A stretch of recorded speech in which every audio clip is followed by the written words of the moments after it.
Tranh nhất nhì ba. Hai vận động viên lên đợi. Vâng, trận đấu đầu tiên của giải vệ cho hạng cân 50 năm nay 5 năm xung phong được bắt đầu.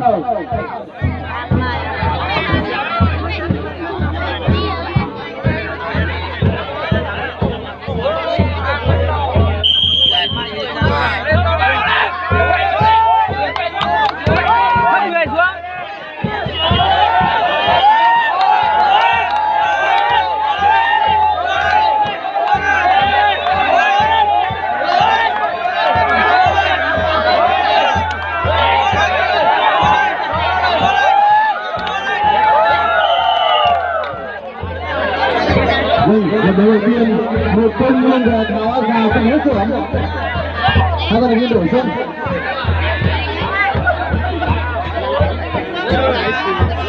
Các vận động viên ở trong đây đó là ban tổ chức tôi như này, nhưng các vận động viên có quyền thay trong xoay theo chiều vòng tròn này. Vận động viên lên đây.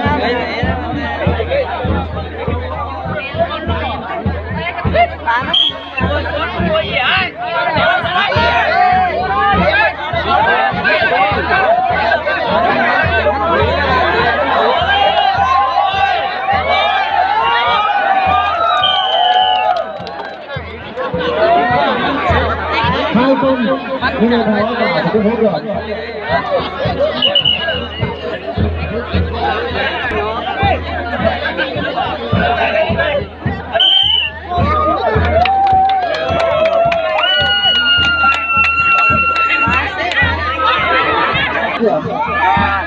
Và là băng cơ của cụ bắn bút ạ.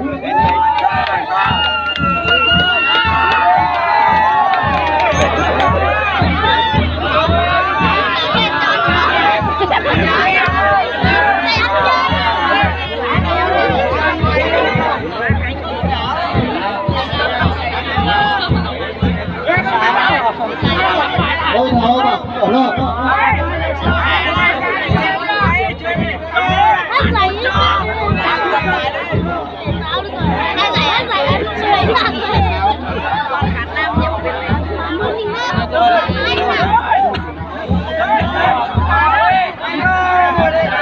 Mèo xanh ghê.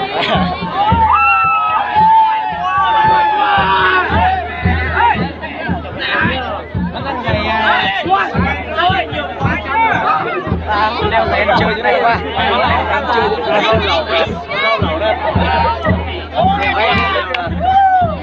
cái năm rồi. Anh em xin mời hai vận động viên. Hai nó phải quỳ Hai vận động viên lên đây.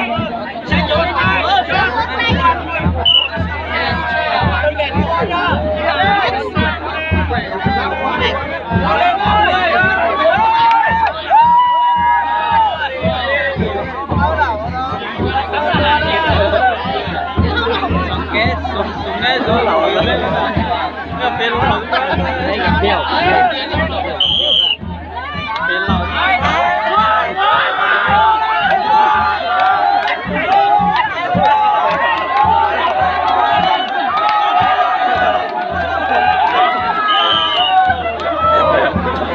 Rất sang đến một số ở trên đây như về giảm để hỗ trợ. Anh em bước ra được lấy ra.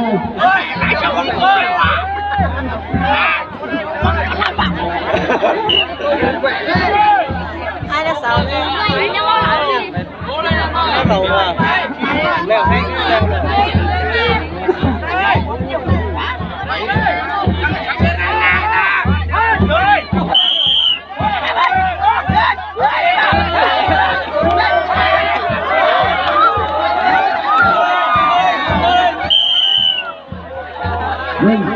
trận đấu thứ hai tỷ số là 2-0 như là thắng bảng.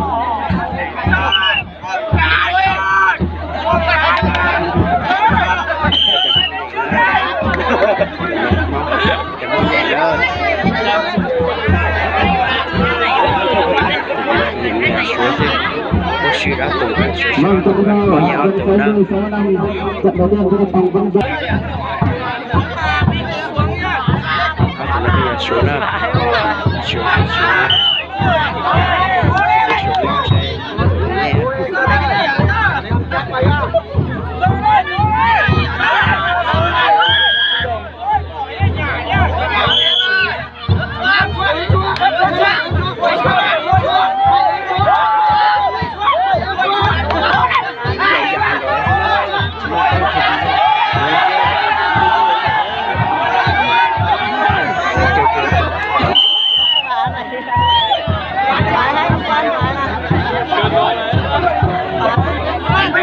một cân nghiêng vào cũng như ở không khí khác.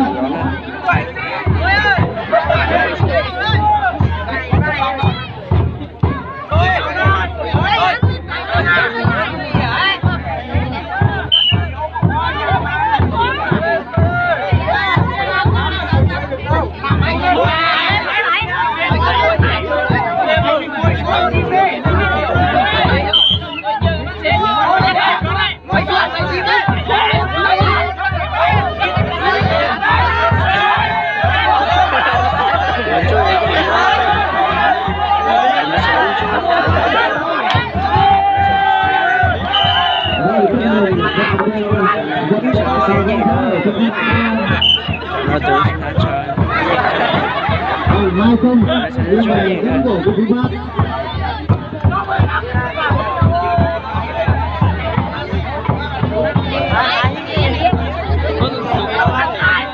Trận đấu của Hạ Căng 70-75 sẽ là trong bán thắng của các quý ở bản nước. nó có gì thì nó giờ xuống là có gì nè tụi nó sẽ lấy liền là giờ mong bây giờ mong xe nó chỉ ở trên thế nó chỉ ở xuyên ơi lên đi có kiểu đi lên tụi lấy liền là giờ bây giờ mong nè bây giờ xuống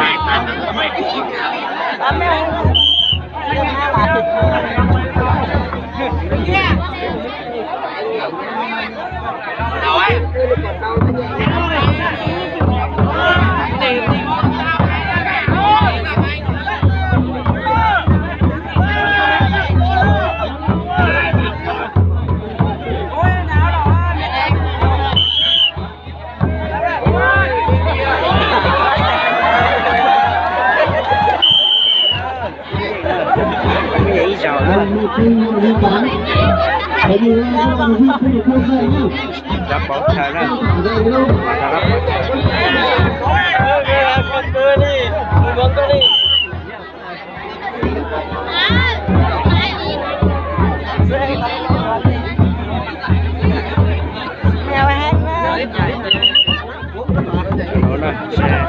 mau nhẹ chụp nhẹ nó tụi đây lia nó chụp nhẹ chụp cảnh sát nó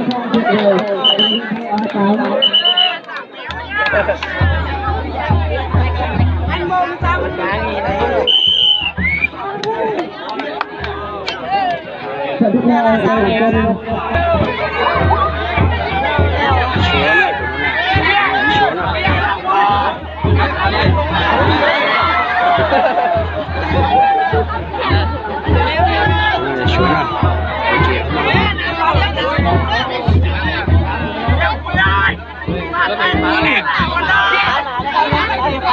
nhưng mà một nước các con có một viên của các thứ là các bạn có một phần dày một chút khẩu giờ nó tụi nó dám mong nó tụi nó dám mong bây giờ mong lành bây giờ mong lành tụi nó mong lành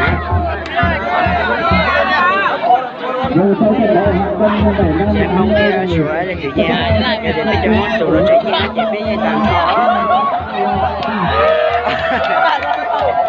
lại dạy nó đó bây giờ mong à tụi nó xuống rồi chỉ tìm ra là chỉ ở nữa rồi thì bây giờ mong chỉ xe ra thì bây giờ mình dành tạm khó nữa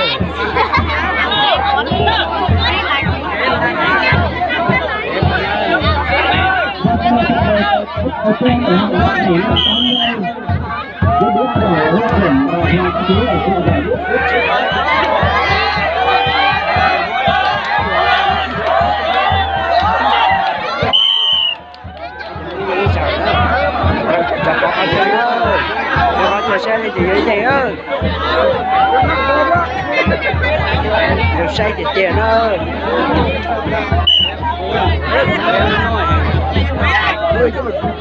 mong tụi lên nha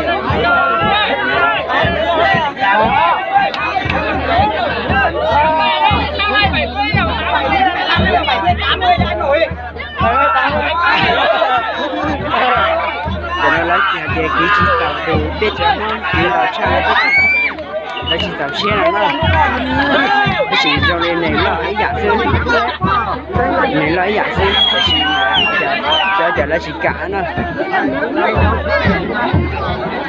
cái chỉ xem một xe là gì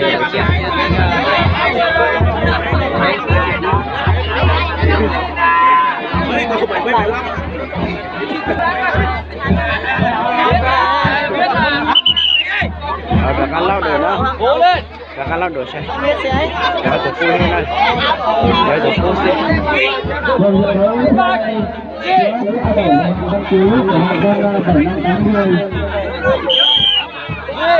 để sang chọn chọn nó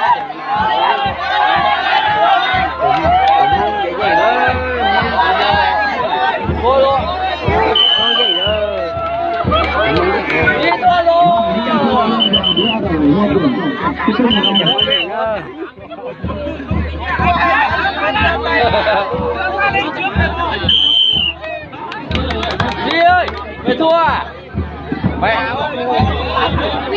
trận đấu tiếp theo ở Hà Quân 50 năm giữa đầu đây là trận đấu thứ hai ở Hà Quân 560 giữa Lò Văn Này ở 38 và Lò Văn Này ở Tuyển.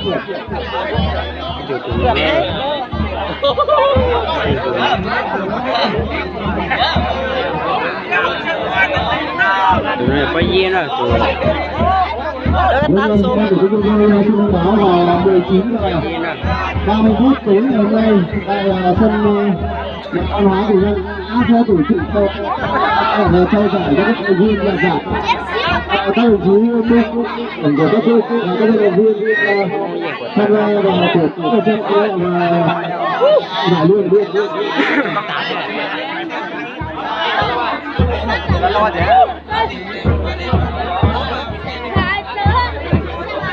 đây. Vô đi. Vận động viên của mình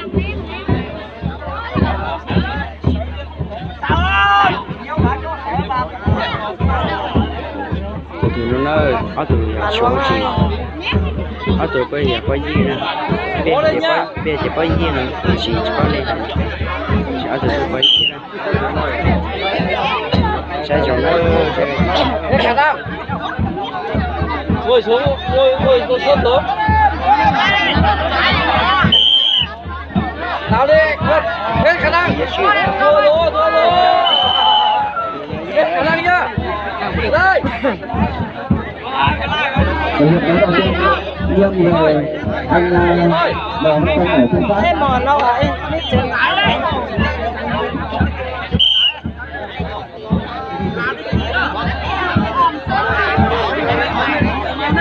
Thôi kia này, hết khả năng.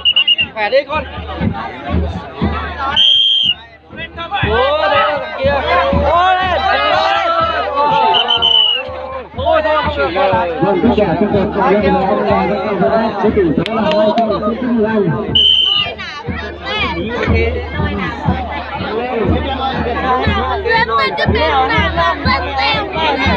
Trận thứ hai ở Hà Đông 5 năm. mong là người ta lo cái trả thì chỉ cho nó lấy đặt cái tiền lo ở chỗ nó chủ xe này thì có gì thì có xe thì lấy cho nó chạy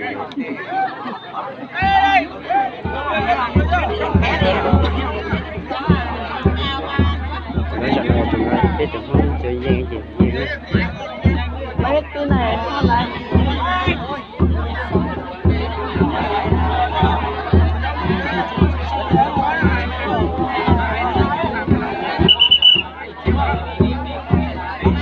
ta chỉ còn lời đó chọn để bây giờ mình xài để thì chỉ cả nó chỉ còn lời nó Vâng, chúng tôi chuyển sang giữa Hà Đông 60 năm trận đấu.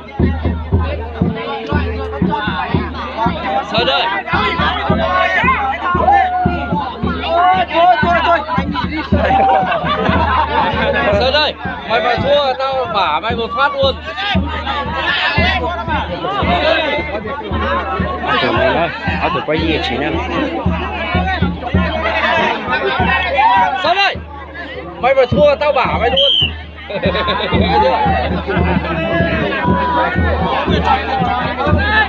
Ngồi xuống, xuống. Hết khả năng. Ngồi xuống. Làm sao?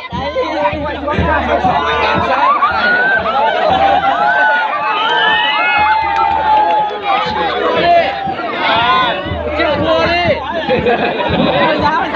Chịu thua đi.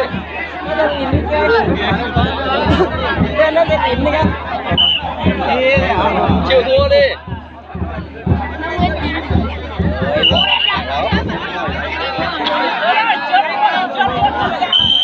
Hãy kéo luôn đây.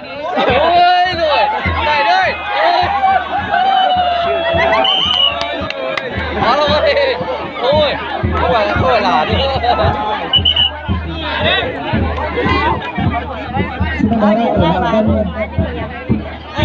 Năm 60 giữa là Văn Minh của Bá Tá hết rồi. Có mặt chưa ạ?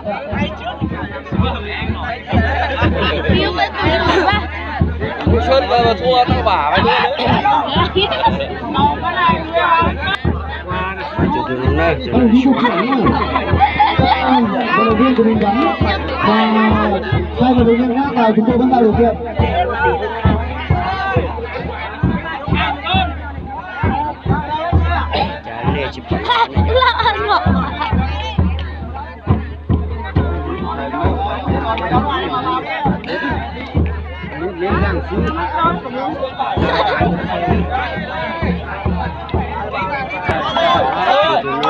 Mày cố nhá, tao nói cho mày đấy. Mày hết khả năng chưa? Mày cố hết khả năng chưa? Cho chi à? Nhắn là Cố chưa chưa?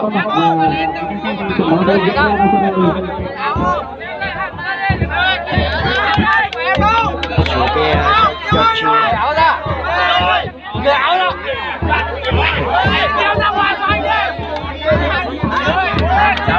Cố lên. Vận động viên Trần Văn Thanh ở nước Việt Nam. Đâu cầu vận động viên Trần Văn Thanh ạ? Cố lên. Cái gì đấy?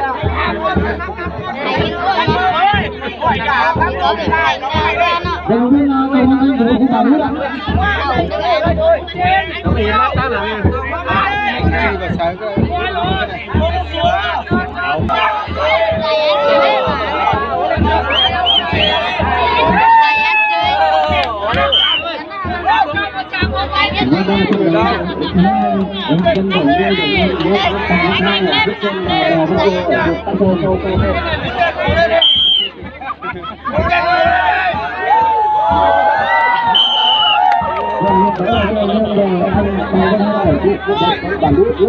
Có ba động viên thì nó thế.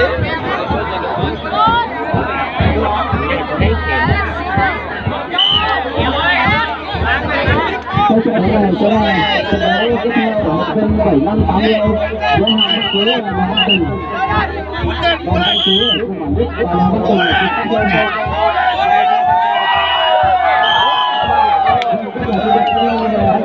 bản Đức và Văn Tình ở Quay nó có sự ra ngay cơ.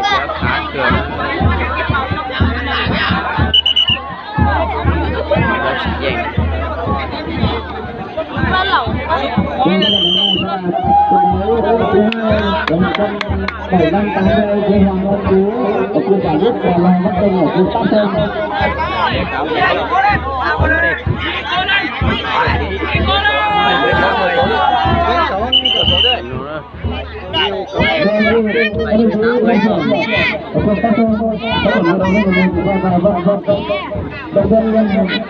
Dân của mình tham gia thi đấu.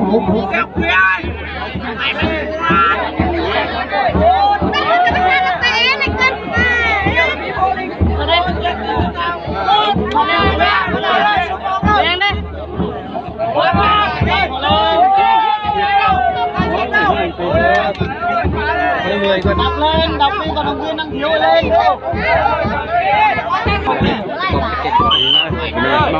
chơi bị xuống cho người ta lót tạ thì người ta có nói cho xe chỉ nhé cho nên cho người ta dễ chứ nó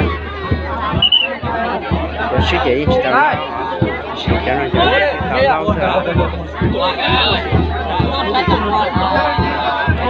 để luôn lo được tụi nó bây giờ tụi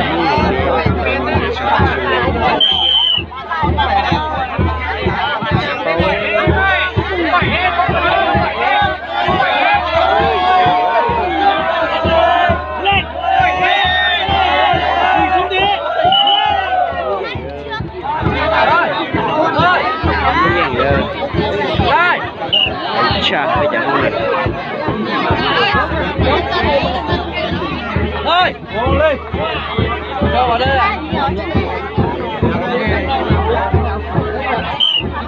cho bụng đây cho bụng ăn vào bùi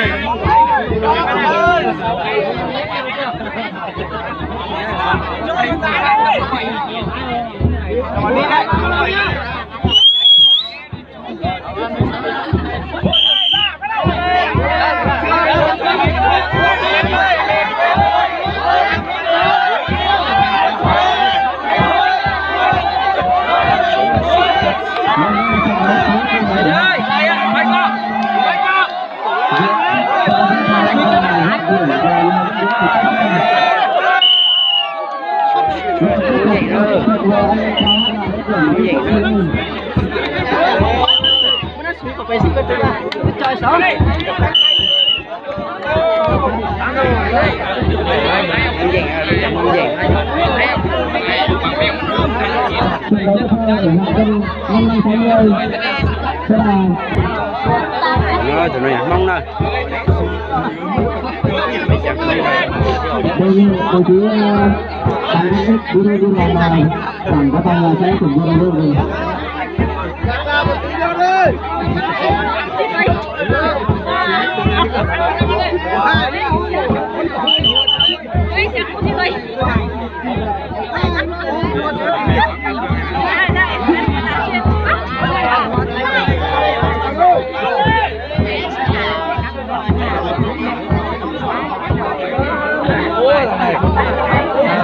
Không được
rồi.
trận đấu với Hoàng Văn Minh ở trên bảng và Hoàng Văn Đệ ở Cát Lâm.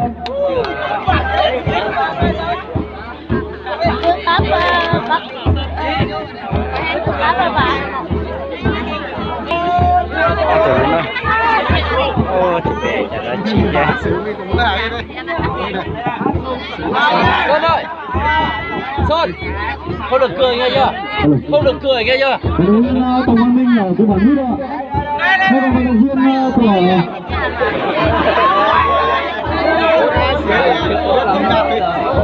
Tại lia mà từ này.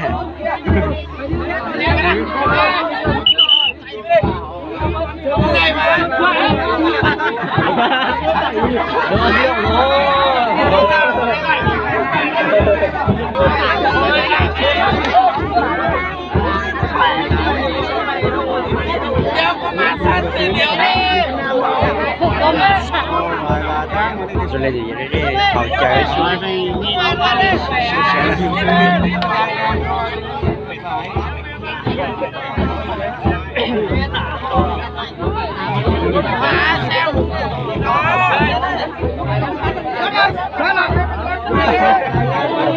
em định nghỉ trên đất mà.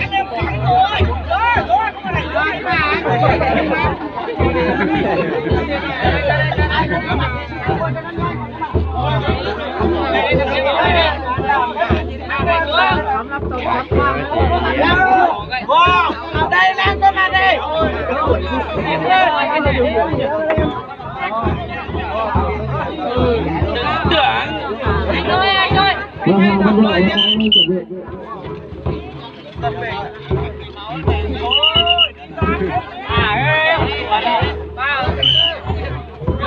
sau trận đấu giữa Đồng Văn Minh và Hoàng Văn Đệ sẽ là trận đấu giữa Đồng Văn Châu ở trên bảng nhất và Chào và Văn Thiết ở trên bảng và Hoàng Văn 5560.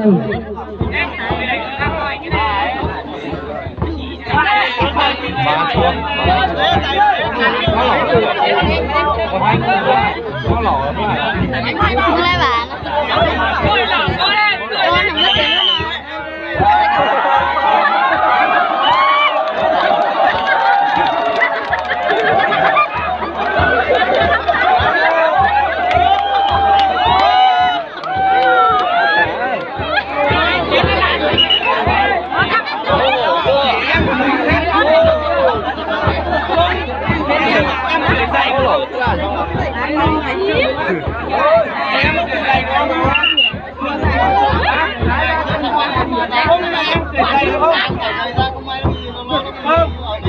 Người ta không có chân để đây.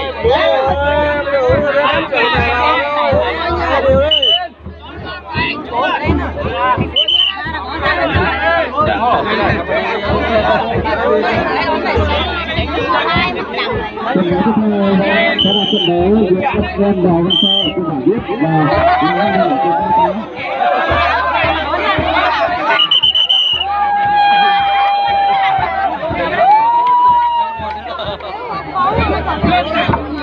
Một con trẻ tuyệt vời, anh Hoàng Văn Đệ ở trên Cát Lâm, trên Tuyên Lâm.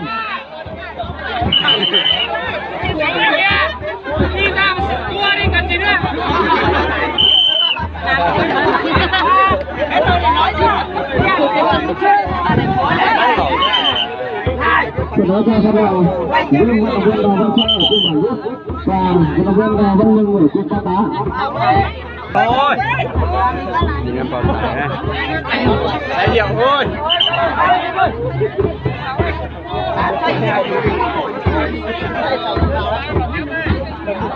Thắng thì tao bảo mày luôn.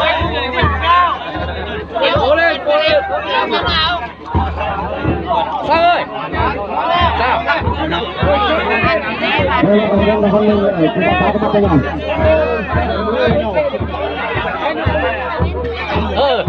Khả năng nhất là bà luôn.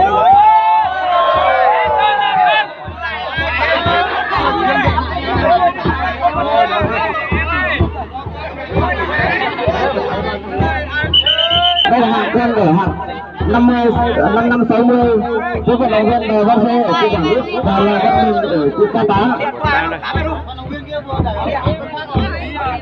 Làm đi.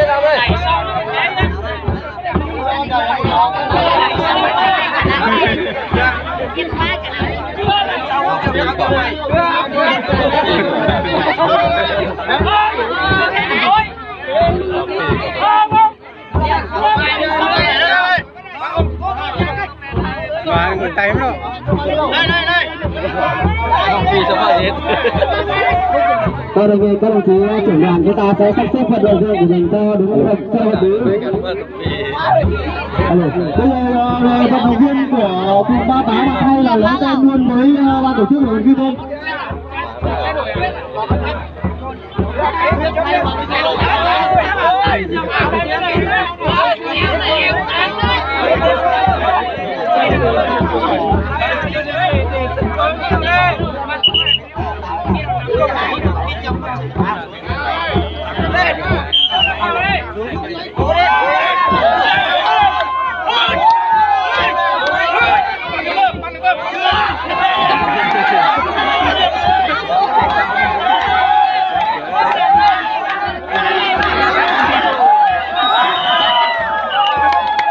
Đây là một cái đầu tiên giữa đoàn dân và đoàn dân tất cả những người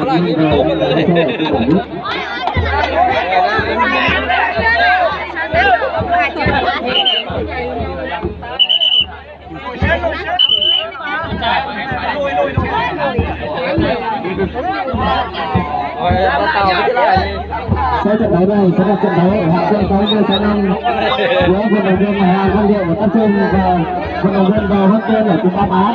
Đây là hai vận động viên thể hiện.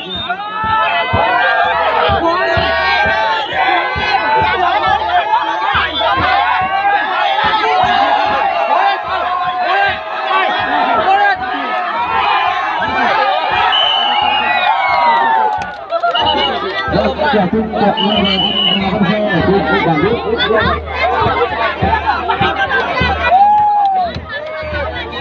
Trận đấu tiếp theo sẽ là trận thứ 3.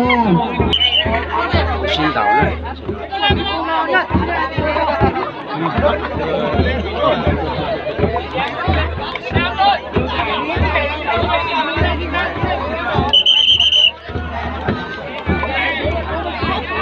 Vâng, xin mời các vận động viên ạ.